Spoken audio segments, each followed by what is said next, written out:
Second topic है canonical coordinates. तो canonical coordinates हमारे पास होंगे आर और एस, और हमने कैनोनिकल कोऑर्डिनेट्स कैसे फाइंड आउट करने हैं ये हमने इस टॉपिक में देखना है। तो canonical coordinates can be obtained by using the method of characteristic. The characteristic equations are, यहाँ पे हमारे पास एक कैरेक्टरिस्टिक इक्वेशन है dx by xi X Y equal to dy by eta X Y equal to ds।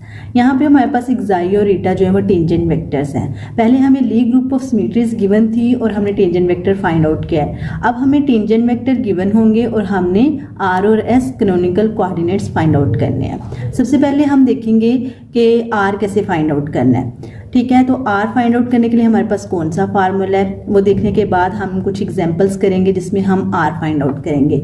इस video में हम देखेंगे कि कैनोनिकल कोऑर्डिनेट्स में से जो आर है उसको कैसे फाइंड आउट करना है, उसका क्या फार्मूला है, और नेक्स्ट वीडियो में हम देखेंगे कि एस कैसे फाइंड आउट करना है। तो यहाँ पे हम बात कर रहे हैं how to finding R coordinates. उसके लिए हम फार्मूला यूज़ करेंगे dy by D X is equal to eta X Y divided by xi X Y. ठीक है, हमें क्या गिवन होगा, हमें लीस्ट सिमेट्रीज गिवन होंगी तो हमने टेंजेंट वेक्टर फाइंड आउट कर लेना है। और अगर हमारे पास टेंजेंट वेक्टर ईटा और एक्साई क्वेश्चन में गिवन है तो देन हम फार्मूला यूज़ करेंगे dy by D X is equal to eta X Y divide by xi X Y.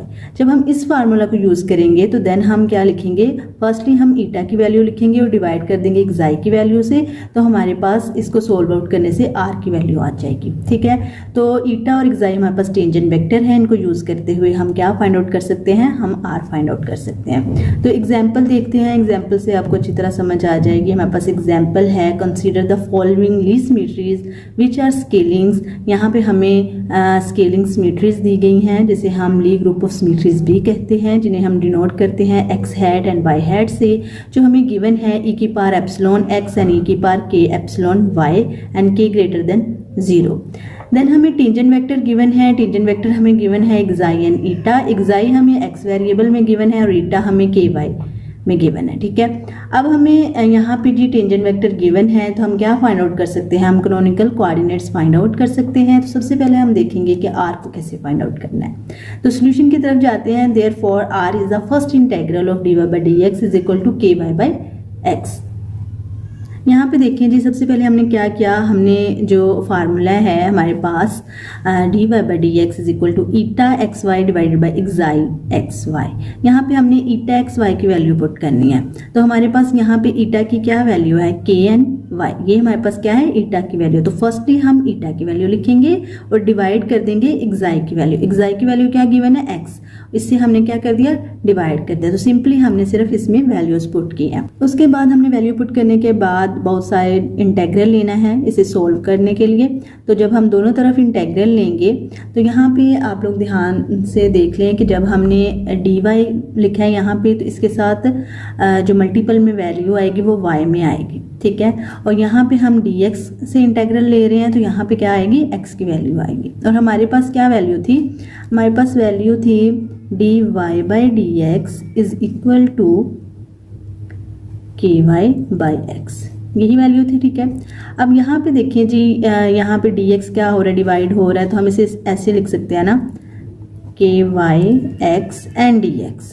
ठीक है, और यहाँ पे जो वैल्यू मल्टीप्लाई हो रही है ये y में है। ठीक है, तो y वाली वैल्यू हम यहाँ पे आके डिवाइड कर देंगे तो ये हमारे पास आ जाएगी K Y D Y equal to 1 by X D X. ऐसे भी हम लिख सकते हैं, और अगर हम इस k को ना लेके आए, सिर्फ y वाली टर्म को इधर ले आए और k जो है वो यहाँ पे रहे, तो ऐसे भी हम राइट डाउन कर सकते हैं। यहाँ पे आप लोग देख लें। ठीक है, इसके अलावा आप लोग यहाँ पे हम देखते हैं कि हमने डायरेक्टली यहाँ पे लिखा हुआ है कि y के साथ हम 1y लिखेंगे and equal to k over x dx। इसे हमने इस तरह लिखा है ताकि हम इंटेग्रल लें और इंटेग्रल का कोई भी जो रूल है जिस रूल को अप्लाई करके हम इंटीग्रेशन करते हैं उस रूल को हम अप्लाई करें और इंटेग्रल ले लें। इसलिए हमने इसको इस तरह सेपरेटली लिख दिया।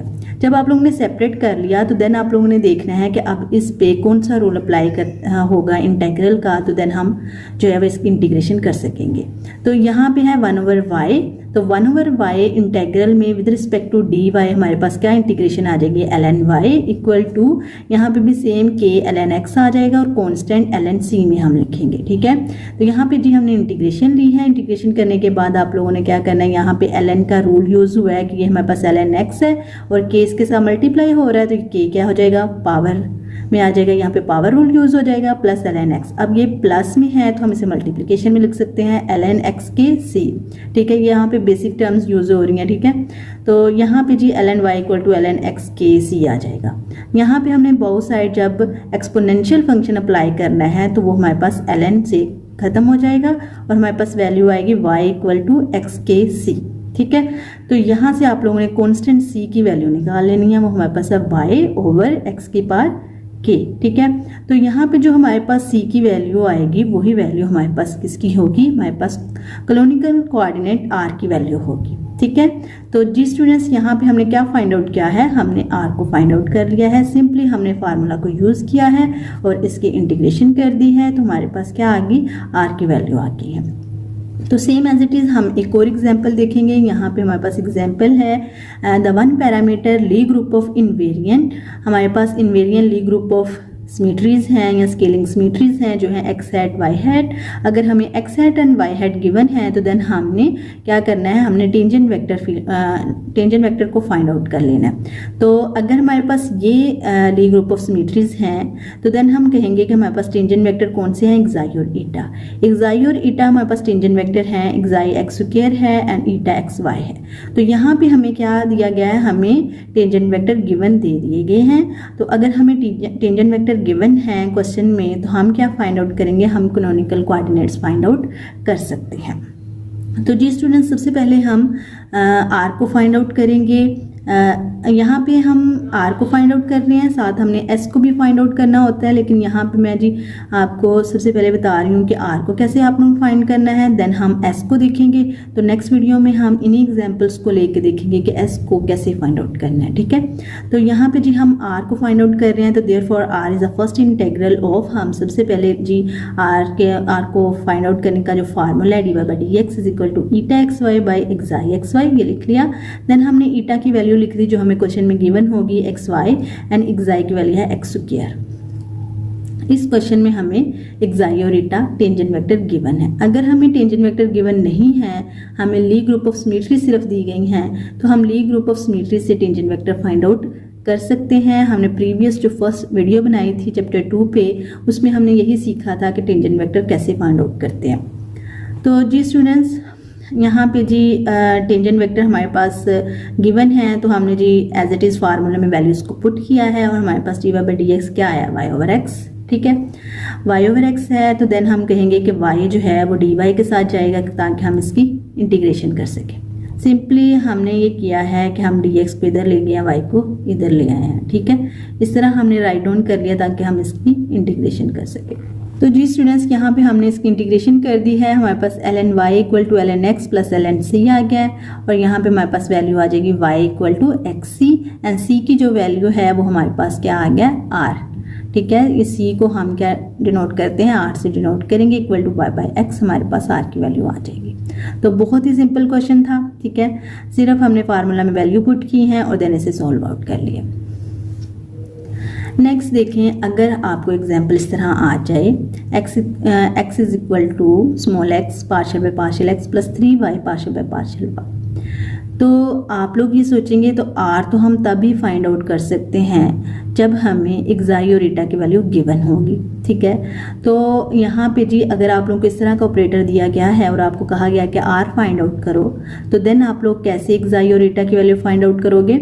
आप लोगों ने सिंपली क्या करना है, ordinary differential equation fix operator remember करना है। हमारा फिक्स ऑपरेटर है x is equal to xi partial by partial x plus eta partial by partial y। जब हम इस फिक्स ऑपरेटर से इस गिवन इक्वेशन को कंपेयर करेंगे तो हमें एक्साई की वैल्यू क्या मिलेगी, x और ईटा की वैल्यू 3y। ठीक है, तो अगर हमें टेंजेंट वेक्टर एक्साई और ईटा गिवन है तो देन हम किसको फाइंड आउट कर सकते हैं, हम आर कैनोनिकल कोऑर्डिनेट को फाइंड कर सकते हैं। तो उसके लिए हमने फार्मूला यूज़ किया D Y by D X is equal to 3y by X. ठीक है, यहाँ पे हमने सिंपली से राइट डाउन कर लिया है, इस तरह राइट डाउन किया है ताकि इंटेग्रल ले सकें। ln y equal to 3 ln x plus ln c, इसकी इंटीग्रेशन आ गई, ठीक है।